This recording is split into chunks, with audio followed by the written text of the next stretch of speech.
Welcome back to the Cap Rack. My name is Tyler Blumenstick, joined by Sam Meehan. It is Thursday, February 18th.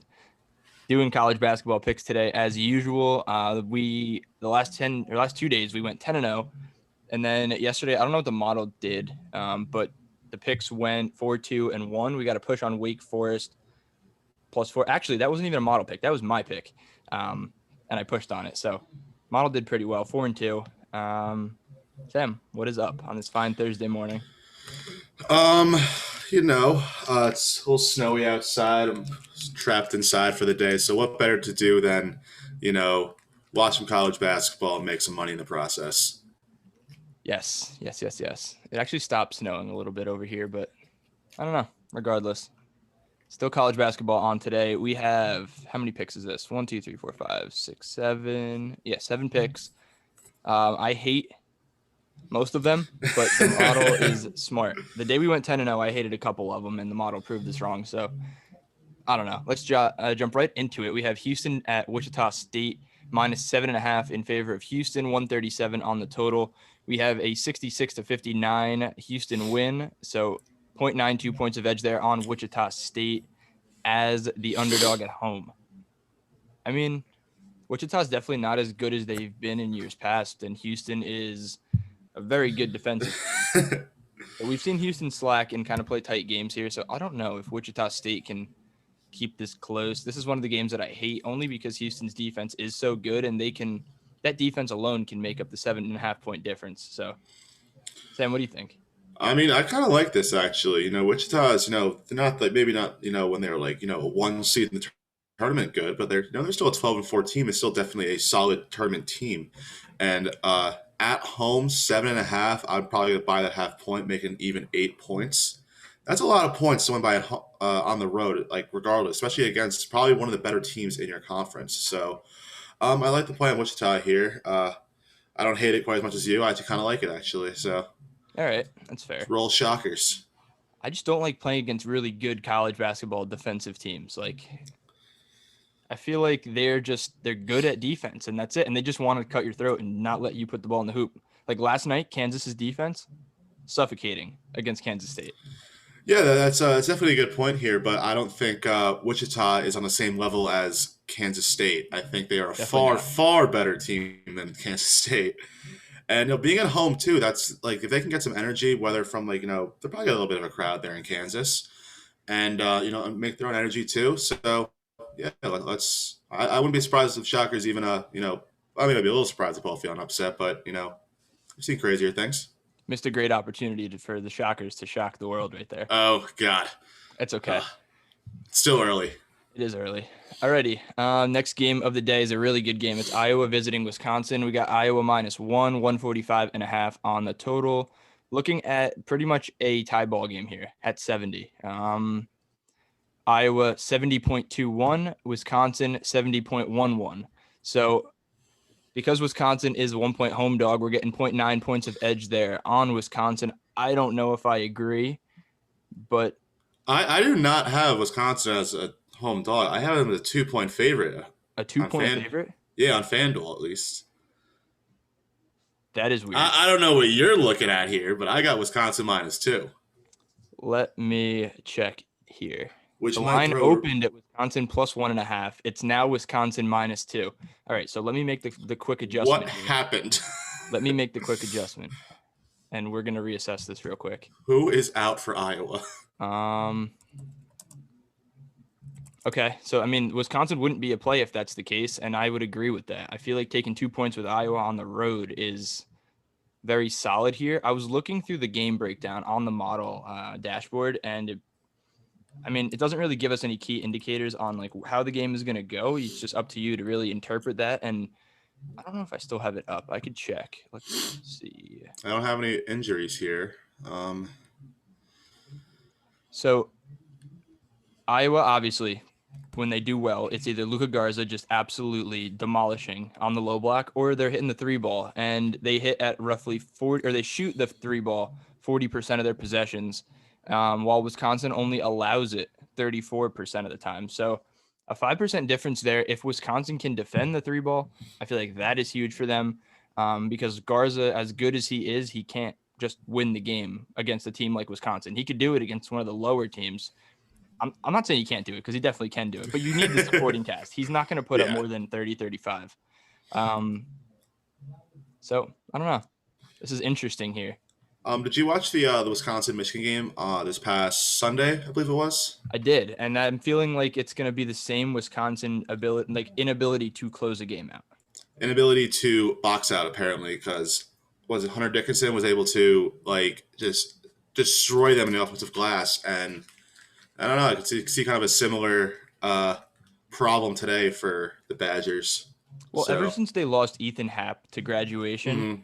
I feel like they've struggled to really get that big-bodied, like thick big man. Like Ethan Happ wasn't the biggest guy. Like Luka Garza blows most big men out of the water in terms of combining size and athleticism. Like people that are big in college, they'll get by at the center position if they're not super athletic. But Garza obviously is player of the year candidate. But Wisconsin hasn't had those big guys. They're just kind of skinny, lanky people that can't really hold their ground down the low block. They can score, but going up against a guy like Garza, I don't really know. I don't know I don't know how to cap this game. I'm just leaning towards taking I like whoever Iowa. takes the points. I like Iowa. Okay. So whether they were slight favorite or even slight dog, I personally would like eye test wise like Iowa. Well, if they're a dog, then the model has them as a play. It wouldn't be considered a high confidence play, but if you just take the eye test, our gut feeling plus what the model says, then hey, you never know. Next game, we're going to challenge the model as well. It's going to be Ohio State, rather, visiting Penn State. The spread was yesterday, Ohio State -5.5. It's now -4 or 4.5, wherever you can find it. I've seen both. Total set at 146. The model likes Penn State as a high confidence kind of play here, but Sam and I are both in agreement that Ohio State most likely will blow Penn State out of the water today, and there's nothing you can do about it. Yeah, definitely. Penn State has been better, than they were early season, but they still, as a team, they do not shoot the ball very well, and they do not defend very well either. Do you know what Ohio State does well? They can score the ball efficiently, and they can defend pretty well. So,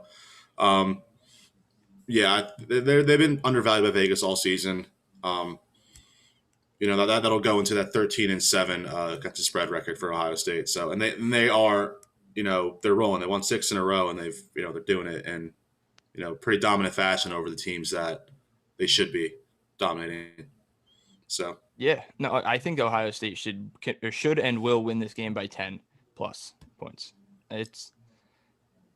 I don't know how much higher you can really set this line. I feel like between the 6 and 8 range is probably fair, but aside from that, then you're just going to get a lot of money on Penn State plus 10, and you don't really want that. So, okay.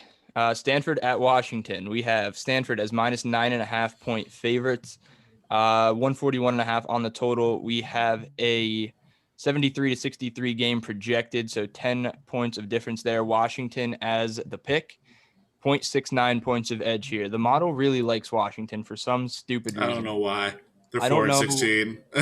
I don't know what it is. They're not good, but they're always picked to cover these like massive, like 8, 9, and then double-digit spreads. But I don't know. Stanford is one of these teams for me that I think can make a run in the tournament should they get the chance to. It's going to be tougher for them to get in, I think, but they're a solid squad, and I don't know. I think they can also cover this 9.5 number on the road. Sam, what do you think? I don't know. Yeah, this is definitely a steer clear game for me. As it's a big spread and they're at home too, so you always want to say, oh, Washington, they can cover, they can backdoor cover or something. But at the same time, they are 4-16 for a reason because they're not very good. And Stanford, they're not, the elite of the Pac-12, but they're definitely up there. Middle of the road, they've been playing all right basketball as of late. So I don't want to pick this game. I want to stay clear of this. I agree 100%. Same thing with the next game for me, but the model does have a pick. It's going to be St. Mary's visiting the number 1 ranked best team in the country, Gonzaga, 21-point spread. I've seen it 20.5. I've seen it 20 and 19.5 around there. It's going to hover and probably vary throughout the day because it just does with these big spreads. 142.5 on the total. We have an 86-65 Gonzaga win, but it's less than 21 due to a rounding error, 20.39 point different there. 0.61 points of edge on St. Mary's plus 21. So anything less than 20, Gonzaga would be a play. Anything 20.5 and above, St. Mary's would be the play.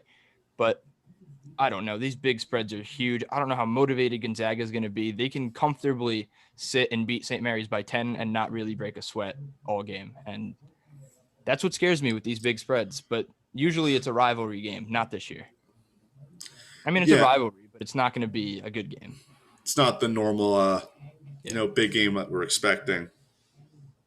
All right, so these two teams played in January, and obviously Gonzaga won by 14 points at St. Mary's. It's so many points, and St. Mary's, they're a bad team. They're not, but Gonzaga might have the best college basketball roster that I've seen in a long time. I mean, they average 93 points a game. It's what do we got? Come on. Yeah, this could be a steer clear game, but you know what? I might ride with St. Mary's tonight. All right. That's a lot of points, man. And Gonzaga's kind of I feel like they're kind of in coast mode at this point, in a way. But they've been on the road for a while. They haven't played a home game in 4 weeks. I don't know how that'll affect this, but I'm steering clear. I can't bet against Gonzaga. Right. That's fine. I still might do it. No, I'm doing it. Never mind. All right, move on. Utah, Oregon State. Utah minus 2.5, 137 here on the total. We have a 68-65 projected game. So 0.54 points of edge there on Utah, the road favorite. You like Utah, I feel like. When we talk about this. Love Utah. And they're pretty good. What do you got? Yeah, I do like this Utah team. And even Oregon State isn't a bad team either, but just from the eye test of what they've been doing, they've beaten Colorado and Arizona in their past few games. This is Utah, it is. Whereas Oregon State has lost 3 games in a row. Just going to ride with the better team right now, and that's Utah. Simple as that. Sounds good. Alrighty, last game. I made a tweet about this game a couple weeks ago while Michigan was still on a COVID layoff, and I said they're going to come back and they're going to lose to Rutgers. I'm going to revise my hypothesis there. We have Michigan as 9-point favorites. The line was up at 10.5 at one point. I think the total set at 136, a little low. We're looking at a projected over with a score of 75-65. It's not a play, only 3 points of edge there. It's one basket. We don't like to mess with that, but 0.44 points of edge here at Michigan when the spread is at 9. Rutgers, solid basketball team. You got to admit, they're pretty solid. It's just they're on the road here. I remember seeing a stat that when they use Adidas balls at home, then they're crazy positive against the spread. But they're on the road here. They're using Michigan's home basketballs. Michigan, one of the best teams in the country. I don't know. Michigan's going to cover this. 9 points at home. Oh, yeah. Rutgers just struggles on the road. They'll right when the second half starts, I feel like for the first 10 minutes of the second half, they just forget how to play basketball. And it's a constant theme. Yeah. Michigan is going to cover pretty comfortably, I think. They're the far better team. Not against Rutgers. It's more of Michigan is, that I think a definite number 3 team in the country. We'll find out on Sunday when they play Ohio State. But they're at home. They're 12-3 against the spread this year, with a 14-1 overall record. So not only do they win, they tend to cover. So, and coming back home after a long layoff, haven't played at home in a while. Haven't played at home since the 19th of January when they beat Maryland by 24 points. So, Michigan minus 9. Let's go. I love this. I love the Michigan team. They're really good. I mean, seeing that second half against Wisconsin, it was incredible. Just they dominated that second half. Okay, cool. Those are all the 7 picks for today. A couple more games of note going on. We have Colorado at Oregon. Oregon is -3, 140.5 on that total. We're looking at Colorado by 2 points of edge there. We have California visiting Washington State. Washington State -3 at 131 on the total. We have a 70-65 game, 2 points of edge there on Washington State. BYU visiting Pacific, 6.5 point favorites for BYU, 135 on the total. We have 75-70, so 1.42 points there on Pacific. Also, actually, this can be a play. I forgot to mention it. Between 1 and 2 for a favorite, we have UCLA 1.5 point favorites against Arizona. 68-65 projected win, 1.34 points of edge there on UCLA. That's interesting. I kind of like that. Arizona's been a streaky team. They're pretty good, but they're just streaky. And UCLA is home. Set this in. I feel like They're a good 1.5 team can too. be an easy cover.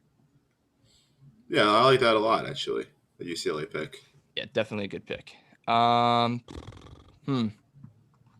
Yeah, nothing else on the slate here. Do A you lot have of anything? cancellations. Any NHL picks? I could have a little NHL pick, you know. I don't want to do it. All right. Nothing's set in stone right now. Nothing I really love at this very moment, but could have some picks later. Stay tuned. Might end up in a blog. Could definitely end up in a blog. Alrighty, so that just about does it for this Wednesday, February 18th episode of the Cap Rack. My name is Tyler Blumenstick, and as always, joined by Sam Meehan. You can check us out on Twitter, Instagram, TikTok at Caps on Sports. Check out our website, www.capsonsports.com. We're live every morning almost. We call it every morning, but it's whenever there's good games on. Yeah. We'll be here in the morning. So pretty much it. So we will see you guys probably next week. Or no, Saturday morning for a live show. Probably Saturday. Oh, yeah. Cool. See ya.